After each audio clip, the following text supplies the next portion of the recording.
ये कहानी है एक बाप बेटे की जो स्कूटर पर कहीं पर जा रहे होते हैं। तभी जो बाप होता है उसकी नजर पड़ती है रोड के साइड में कुछ लड़कों के ऊपर जो कि कीचड़ में कुछ ढूंढ रहे होते हैं। तो अपना स्कूटर वहां पर रोकते हैं और जाकर के उनसे पूछते हैं कि बेटे क्या ढूंढ रहे हो यहाँ पर। तो उनमें से एक बोलता है कि आपको दिख नहीं रहा है कि ये सामने सोने का फल है, हम उसको पाने की कोशिश कर रहे हैं। उसकी ये बात सुनते ही पिता का ध्यान जाता है उस सोने की फल की तरफ जो चमक रहा होता है।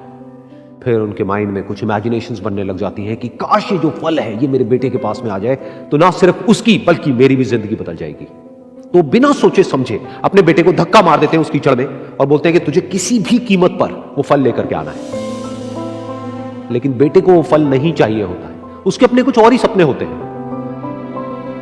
वो बहुत कोशिश करता है अपने पिता को ये समझाने की कि मेरी खुशी इस फल में नहीं है, मेरी खुशी कहीं और है, मेरे सपने कुछ और है। लेकिन उसके पिता उसकी एक नहीं सुनते हैं।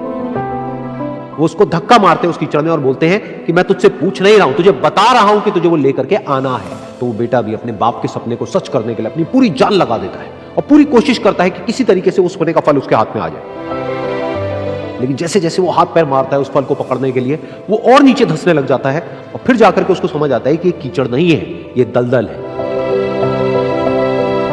वो चीखता है, चिल्लाता है, अपने पिता को आवाज लगाता है, लेकिन उसके पिता उसकी एक नहीं सुनते। बोलते हैं कि बहाने मत बना, और भी लोग हैं वहां पर जो कर रहे हैं, तो जब वो कर सकते हैं तो तू क्यों नहीं कर सकता। तो एक बार वो फिर से कोशिश करता है और अपनी पूरी जान लगा देता है, लेकिन उसके बाद भी उसके हाथ में कुछ नहीं आता है और वो धीरे धीरे नीचे धंसता चला जाता है और मर जाता है। तब जाकर के उसके पिता को एहसास होता है कि उससे कितनी बड़ी गलती हो गई। वो वहीं बैठ करके रो रहा होता है, चीख रहा होता है, चिल्ला रहा होता है।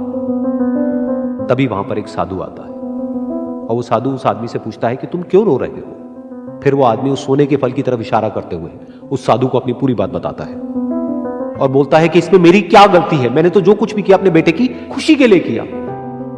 तो वो साधु उस फल को ध्यान से देखता है और उस आदमी को कहता है जिस सोने के फल की वजह से तुमने अपने बेटे को गवा दिया, कम से कम एक बार ध्यान से उसकी तरफ देखा तो होता कि वहां पर कोई फल है भी या नहीं। ये सुन करके उस आदमी को गुस्सा आया और उसने कहा कि सामने तो दिख रहा है फल, आपको नहीं दिख रहा क्या। तब वो साधु उस कीचड़ के ऊपर एक पेड़ होता है जिसकी तरफ इशारा करते हैं और बोलते हैं कि वो जिसे तुम देख रहे हो उस फल की परछाई है, असली फल वहां पर उस पेड़ के ऊपर है।